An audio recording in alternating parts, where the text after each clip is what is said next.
Hello and welcome to the Toffee Blues, your source for all things Everton, and welcome back to the Toffee Blues podcast. I'm joined as usual by Harry. How you doing, mate?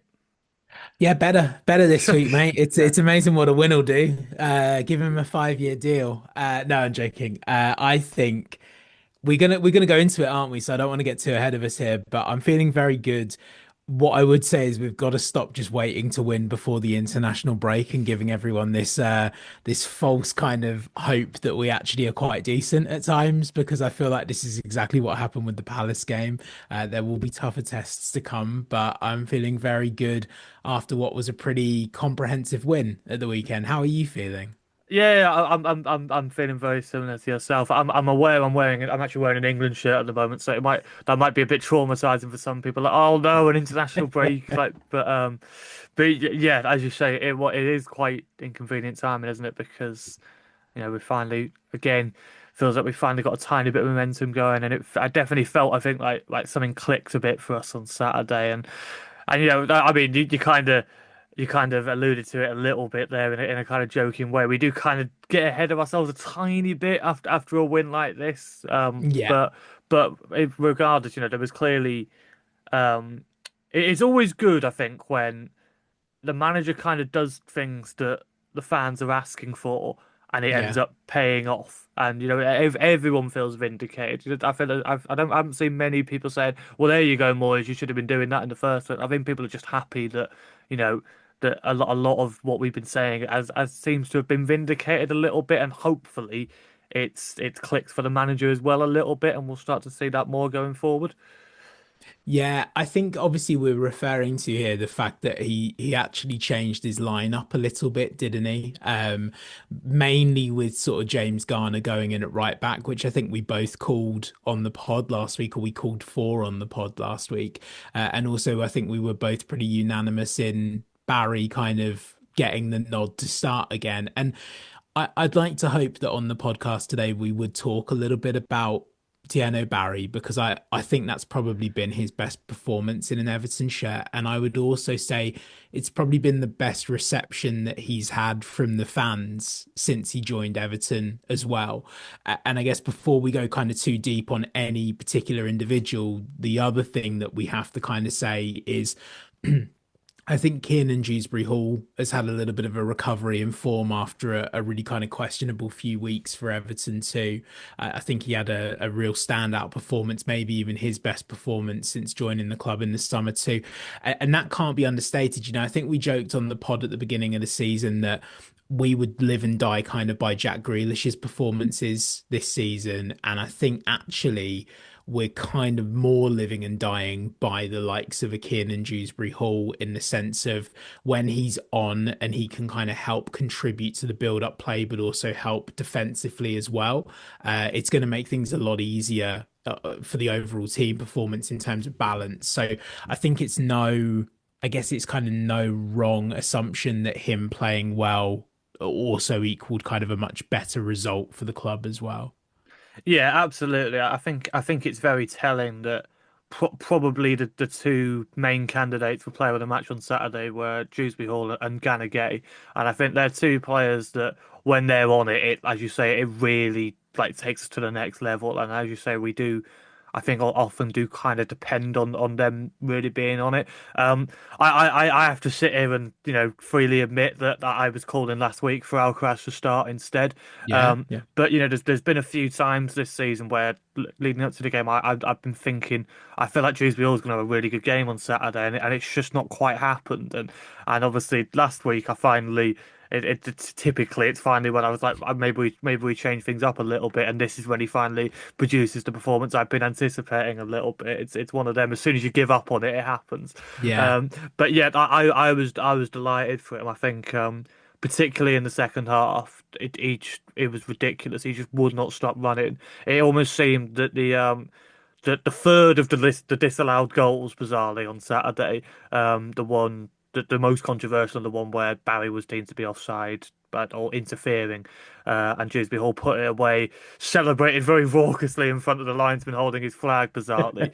Um, that almost I think seemed to spur him on a little bit more. And it's like, Yeah. right, I mean that goal as another goal that's been taken off us, but I am making sure we leave this pitch with 3 points.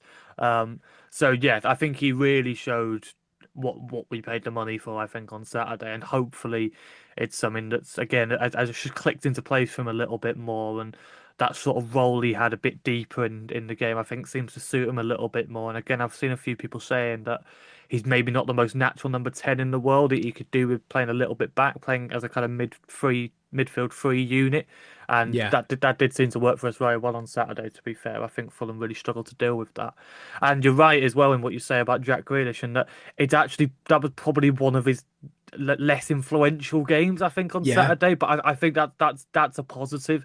I think we maybe I think it's clear we've maybe been trying to push through Grealish a bit too much at times in games where, and obviously it just becomes too predictable and defenses know where they need to go and where we're going to play the ball. But because we had other options and we're using different outlets in this game, Fulham were really struggling to deal with us at times, and I think that definitely made a difference. Yeah, I guess to just sort of maybe have one little grumble because I think the what we talked about last week on the podcast was we were very critical of not just David Moyes' kind of squad selection, but also his game management in the sense of who he was bringing off of the bench and very predictable, not just with the starting 11, but who the subs are, and even when the subs weren't that predictable, they probably weren't the right ones. I mean, if you look at it, I think obviously he gave Barry a lot longer this week, and Beto didn't kind of come on until the final 10, just before we scored the second goal. Roll came on just after the hour mark for Irabunum, and O'Brien came on pretty much at the death there just to kind of shore things up. Now, I know hindsight's a lovely thing, and you could sit here and say, well, even at 2-0, we know it's Everton, and we know potentially we're not safe at 2-0. And with the run that we'd been on, it was a very kind of critical game to see out. But yeah, for me, the little grumble would come with if Grealish isn't having his most influential game, or, if we're 2 goals to the good, is there any kind of harm in giving Tyler Diblin 10 minutes? Do you know what I mean? Is there any harm in kind of giving him 10 at the end? Is there any harm in kind of giving Alcaraz 10 at the end? I'm just like looking at the options he had on the bench, and he's definitely still the David Moyes of the first spell in the sense that he thinks he's only got 3 subs to make as well, because he's got the 5 that he can make now. I just wonder, like, I don't want to take the gloss off of it, and I want to give him his flowers because he did do kind of what the fans asked. He did mix it up a bit, and he was vindicated in those changes. But I'm still on the kind of the Tyler Dibbling question mark of why was so much money spent on him if he's not going to be played.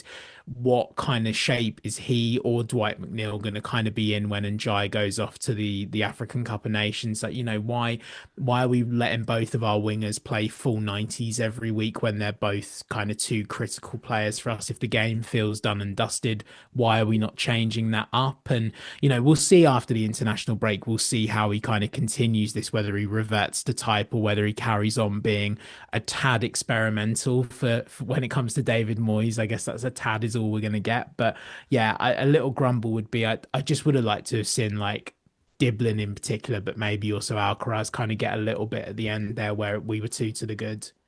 Yeah, I agree. He's spoken quite a bit about Dublin recently, hasn't he? And because he's been pressed on it quite a bit. Um, and yeah, it's interesting. It does seem very much like he's being wrapped in cotton wool a little bit at the moment. Yeah, And with the price tag he has on his name, that's obviously gonna raise a few eyebrows, let's say.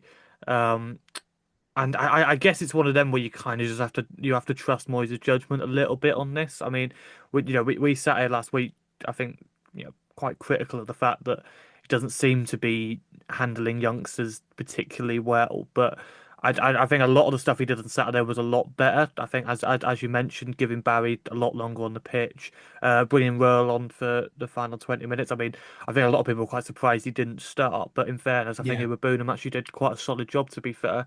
yeah, So, and the more competition we have in those places, again, when Gana Gay goes off to AFCON as well, that's going to leave a big hole for us. So we want both of them to be as prepared as possible to fill in, and the more competition we can get between them, the better. Um, but yeah, the Dibbling one is definitely. You do think there is as you say, no real harm in just giving him a bit of time on the pitch. And in a game like that, where Yeah. we're 2-0 up, I think there's been a bit of thing that most of the time he looks like he's playing a bit within himself at times. And in a Mm, game like that, where there's a lot less on the line, he could, maybe express himself a little more and build some confidence and get the fans on board with him as well. Similar to I think what Barry's performance on Saturday was. It was interesting, wasn't it? Because we recorded the podcast, and in the time between that and the match, obviously there was quite a bit on social media going around, him updating his profile picture, amazing. and it was creating the perfect storm for me to the point where leading up to kickoff, I was adamant he wasn't going to be starting him, and that Yeah. Better was going to be in the starting lineup again. So when I saw his name on the starting lineup, it was a very pleasant surprise that I think really paid off, and I have to give Moyes a lot of credit for that. That I think with all the noise surrounding it, it would have been very easy for him to put him on the bench, and I think a lot more fans would have understood it, to be honest. Yeah. Um, and I think the way it went with Barry on Saturday is about as perfectly as it could have gone. It just needed the goal. Yeah, the goal in it. Yeah. Just that little bit within Jai. If he's just not in the way of that first one, of that one that he somehow still nearly misses, but we ignore that. It went in. It doesn't Yeah. matter. It would have been a perfect game. But regardless, it really does feel, I think, like we've turned a little bit of a corner with it all. I mean, the fact he got two standing ovations because Rossi messed up the announcement, I think is incredible. But yeah, it was really good to see that reception he got. Gay giving him a little pat on the back when he went off, um, and yeah, a really nice social media post that evening as well to wrap up that whole little chapter with it. So I really think we've hopefully turned the corner with this now. Um, and two starts in a row. I'd like to think that carries on after the international break. I don't know this for sure, but I assume he's going away with the France under 21s during this time. A couple of goals there, or some really strong performances there to help his confidence along would be lovely. And yet, I think the goal is just round the corner, and I do genuinely believe after that he's really going to kick on for us and Yeah. and show why we paid the money for him. I think he's definitely do you know what I thought? I don't know. I kind of thought that his post after the game made everything before the game make a bit of sense. Like where he'd kind of said, I'm just sort of like laughing at my current position and I'm sort of using it as motivation basically. I think he is the kind of player that if the fans connect with him, that it'll help him. And I think that he's probably taken more from that game against Fulham in terms of the crowd reception and the reaction towards him than, I think did we talk about it on the pod maybe a few weeks ago where he sort of deleted all of the Everton related stuff off of his Instagram and it was due to kind of supposedly a lot of like hate he was getting from Evertonians or supposed Evertonians on social media. And he's a young kid. He's and I know people look at it by the way with their football manager glasses on. I think you made this point last week. Alan said, he's 23 or whatever, so he's not or however old he is. Sorry, but he's just sort of 20 odd and like moved to England and first time in the Premier League. And Everton have really still not exactly blistering form when it comes to goal scoring threat, even with the players that we brought in over the summer. And actually, him connecting with the fans, I think, will give him a huge boost and make him realize that those that go to the matches, those that are in the stadiums, actually do want to see him do very well for the club. And, bad performances, they're not the ones that are going to take to social media to kind of like drive him out of the club. So I think it was a great performance from him. I think he did all of those bits that we were complimenting him on earlier in the season, which is the off the ball. And I know ultimately you've paid that money for him to kind of come in and hopefully get 10, 15 goals a season. But if he's going to do some of that off the ball and just kind of allow that space for the players behind him and when they're firing, then I think it's fine. I think it's all good. But something has got to be done, Al, about the goal scoring situation at Everton Football Club because currently Idrissa Gana Gueye and Michael Keane are our joint second top goal scorers this season, which I would not have put a great deal of money on in the pre-season, to be perfectly honest with you. Yeah, absolutely not. It is definitely quite bizarre. I mean, the Michael Keane redemption arc is unbelievable this season. I think he has to. I think it's only really in Jai who could probably rival him for player of the season so far, which is just ridiculous. There were so many people bemoaning the decision to Yeah, renew him this summer. Um, and yeah, who knows where we'd be if he hadn't been fit at this point. It's pretty crazy. Um, J James Garner at right back. Are we great. agreed that we stick with that going forward? Yeah. 100%. Do you know, David Moyes loves these like messages to the board, doesn't he? These kind of like subtle digs. And I think playing a central midfielder at right back in the same way he's had to play a centre back at right back since he joined the club, I think is probably the strongest message that you can send. Yeah, I like it. I think he looks even more comfortable there, to be honest. I wouldn't be surprised if that's a kind of a permanent thing for him as well, to be fair. I think he looks quite comfortable there. And, you know, also, he's talking a lot about, or he's being spoken a lot about, sort of England squad potential. And let's face it, our kind of right back situation with Reece James being made of the same Weetabix that Dominic Calvert-Lewin was made of, I think is probably not a bad thing for James Garner compared to central midfield, where England do seem to have some kind of strength and depth and competition for place. So might do his international aspirations good as well as a benefit for Everton as well. Yeah, absolutely. I think we definitely get more out of him at right back. He seems to. Um, it's weird. I've seen people saying on social media the last few weeks about just how negative he is in the midfield, and once you notice it, it's very hard to not notice it. That Yeah. he seems like allergic to passing the ball forwards. But at right back, there's a lot more of that, and I think it plays to his strengths a lot better. He tries more stuff. There was one in the second half where he like proper fizzed the ball in first time. I think it might have been to Better, so it was probably towards the end, and Better just wasn't quite on it. But it was such a brilliant pass, and if Better had just been a tiny bit more alert to it, it could have been a really amazing assist. So Yeah. yeah, definitely sticking with Garner at right back. I think we're all agreed on that. You mentioned England there, and obviously, I think with there being no game to preview, obviously we're going into the international break. I thought it'd be a good opportunity to maybe like reset and talk about kind of the stadium a little bit, and with the news Yeah. that the games they've got at Euro 2028, when it's going to be hosted by UK and Ireland, a nice healthy amount for the Hill Dickinson Stadium going on the map. Yeah, it's I'm definitely I'm very used to it now. I think I don't know how quickly other people have adjusted, but yeah, it feels a lot more normal now. I think a lot of the issues that started getting ironed out. I know there's still quite a bit to be made about the transport situation, with the trains and the buses and that. But I think um, in the stadium, inside. I think it's lived up to everything we were promised, if not more so. And I think we've already had a few moments this season where um, yeah, it's rivaled Goodison very much so, and it very much feels in the same essence. I mean, the Palace game springs to mind, and that really felt like almost like we were cutting the ribbon properly opening for that. Like it properly felt like home, I think, on that, and with wins on Saturday, quite mostly routine ones, I'd say. And I think there's definitely a feel good factor to that, and harking back to the old days.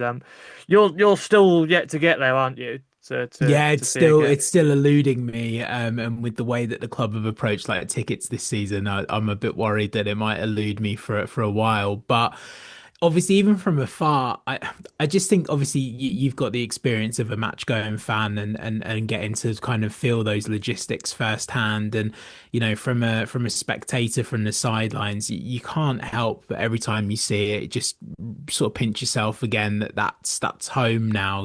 I think it's such a fantastically put together stadium. And I think the other thing is the transparency about what's not been great and kind of what they've needed to fix and actually being proactive and listening to fans and fixing things and how quickly they're doing that turnaround. I mean, and also the other thing that a lot of your typical Evertonians won't really care about this because they care about Everton playing there. But obviously there was the rugby wasn't there a couple of weeks ago, and then obviously they're talking about the Euros games and sort of looking outside of sporting events. We're hopefully looking at that being a venue where there'll be, obviously the Foo Fighters are going to the other side of Merseyside, but you'd like to think that the club will get more revenue out of sort of live gigs and live events. And and from a business perspective, which we talked about last year with the ownership on the podcast, like that's what that stadium was also built for, was to make Everton more commercially viable.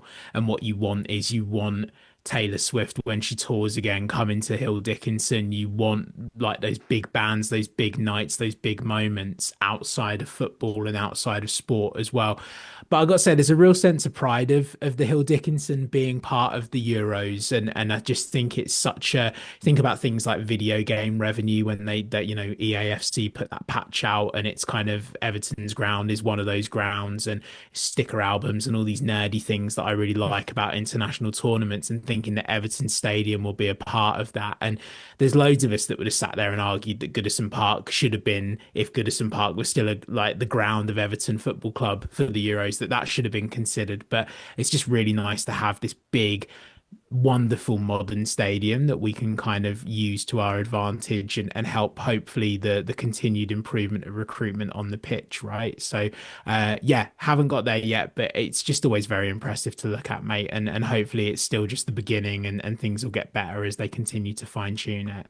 Well, I've got to ask you, Al, just to kind of turn it around a little bit, as a match going fan, what have you not seen there so far that you think would be kind of the cherry on the icing on the cake? Is there anything missing from like a branding perspective or a function perspective that you're like, I'd really want to see that?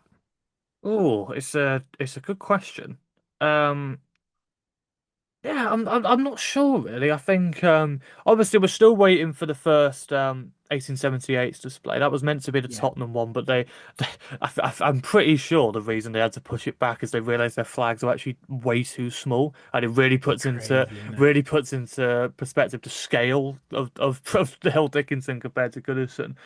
They posted some of the pictures and said that that these flags just some of these just aren't going to work, but they're getting there. So yeah, I think the first game we have with them, I think will be a real moment. Um, obviously, obviously it was announced on the week as well that the Arsenal game's been moved again, Yeah, back to the Saturday 8 p.m.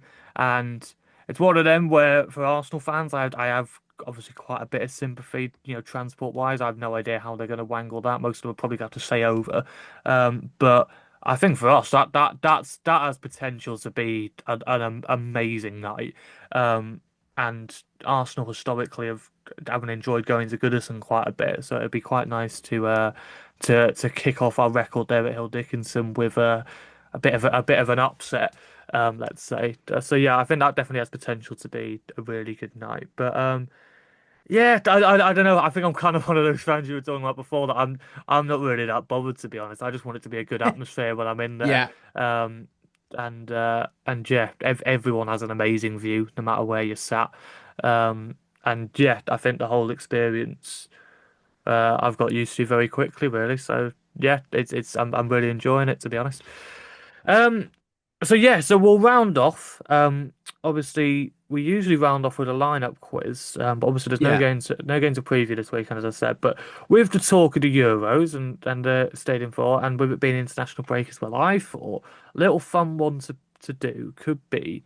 Um, so the format's going to be a little different because this is going to be a lot more difficult, I think, for you Okay. than usual. Um, but. Um, so I'll jump right into it. But what we'll do is, so there have been 22 players that have played at a Euro competition this century while representing Everton. And I want to Jeez. see how many you can name.22. And it's Wow. simple as that. Not doing the Mate. lives or anything like that. I can help you out with some years and some countries if you need it. I'll tell you straight away. There's 8 England players on there. Okay, maybe we'll go for And them. obviously it's while they're at Everton. So just an example off the top of my head, I think Gareth Barry was at Euro 2012, but obviously wasn't at Everton at the Not time, at so Everton, so yeah. he doesn't count. So yeah, Phew. whenever you're ready. Okay, well let's sort of try and go with the more obvious ones then. So we'll go Jordan Pickford. Yeah, Jordan Pickford, only one on here who's been to multiple tournaments.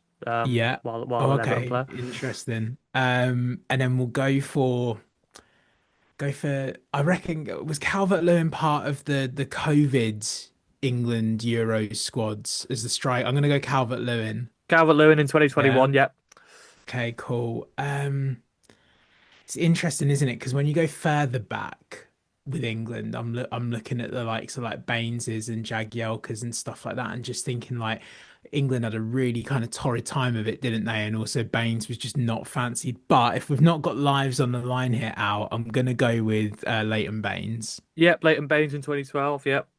and then I'm also gonna go with Jags as Yep, well. he was there as well. Yep. Yeah, okay. Whilst at Everton as well. Do you know, this is a curveball, and again, there's no jeopardy, so I'm just going to say it. Lescott. I wonder if Lescott. No, because there's No, no real tournament lined up because he almost certainly would have gone in 2008, but England didn't qualify. quite of So course, yeah. yeah, Okay, so we've got four of those. Okay, interesting. Let's think about some other nations. Actually, we'll come back to the England ones. I'm trying to think about players who have played for us. Oh, and who's qualified as well.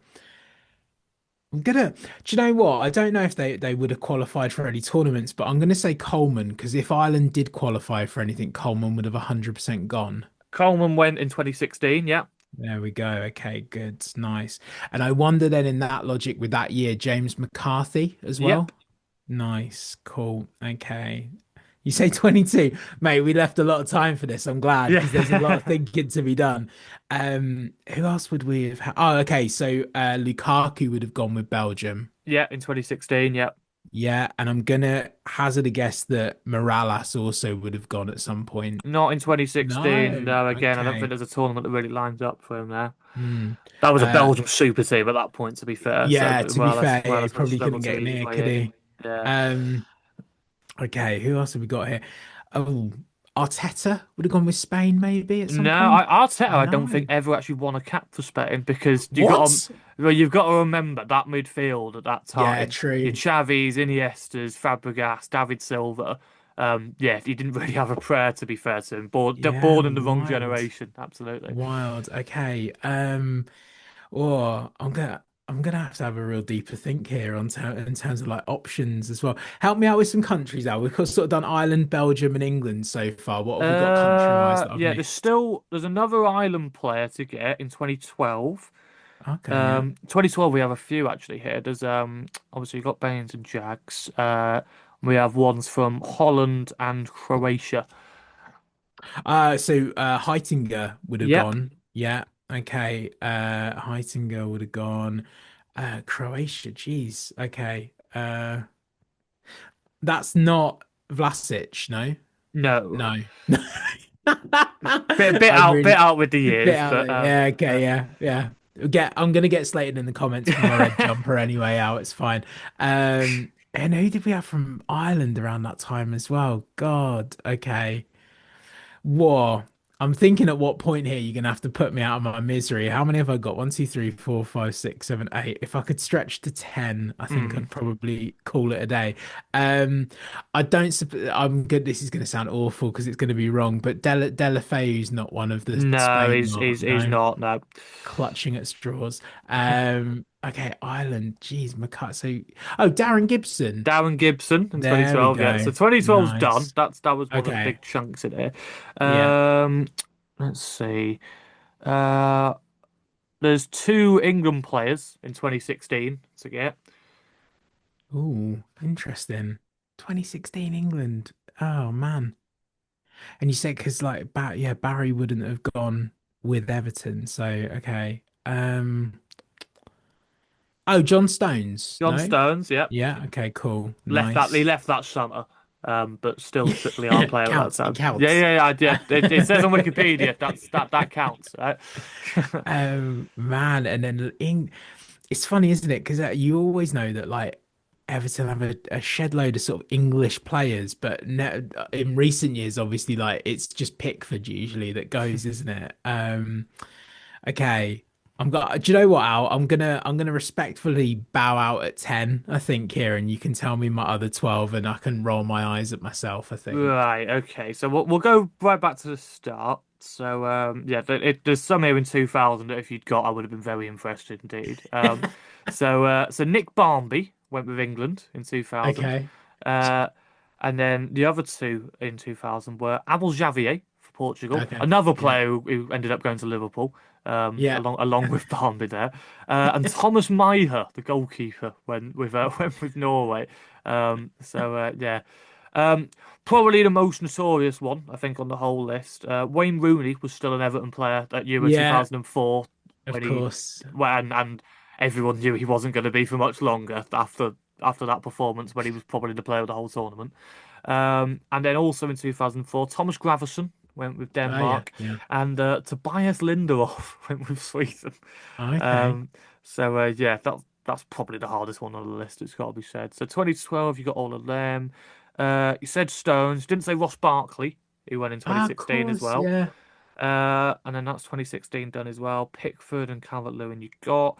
Then also at 2021, Robin Olsen went with Sweden, still on Oh yeah. loan, but again, still officially our player at that time. And Luca Dean went with France. Yeah. And then just at the most recent tournament, Amadou Onana went with Belgium, and Vitaly Mykolenko went with Ukraine. There So, you go. yeah, that's not a bad innings at all there from you, to be fair. Um, I'll take 10 out of 22, mate. And yeah, I forgetting reckon, and yeah, Mikalenko. there was plenty of time. I reckon if you carried on, maybe with some countries helping you there, I reckon you could have got most of them. But I want to say, Al, like, I reckon the biggest question coming out of the international break, or I've sort of landed on this idea that every problem in Everton's current situation is currently solvable except left back. yeah, That seems to be like, and I know I've pivoted rather harshly there, but forgetting Mikalenko has probably brought this screaming back to the top of my mind. In that it does feel like, doesn't it? We talk a lot sporadically on this podcast about if you signed one position in January, what would it be? Depending on the trajectory of Barry up front and Garner at right back, it could very easily be left back that becomes the top priority in this mm, Moyes will fix it kind of Everton squad at the moment. I don't know how you feel about him as someone that kind of sees him a little bit more up close and personal, but just from what I'm seeing at the moment, I know there was some talk in our chat as well in the week, wasn't there, about what Jack Grealish could do with a left back behind him as well. mm, So yeah, it is an interesting one, but then you do also have to consider who's actually available in the yeah. window, right? That's going to be better than what we've got. Like I said, there's been a bit of talk about Lewis Skelly this week, hasn't there? But Yeah, he's not exactly an overlapper though. He's one of them who likes to drift in a bit and yeah, help out with the midfield, and he could probably offer something quite different to Mykolenko. But no, we want someone who can bomb on. And if you can loan out Asnu in January and get someone really decent in on loan who can actually get forward a bit, I think it's a no-brainer. And yeah, I completely agree. It's definitely the position that needs to be prioritized the most, I think. But obviously, as again, that's easier said than done, depending on what the market's probably going to be like.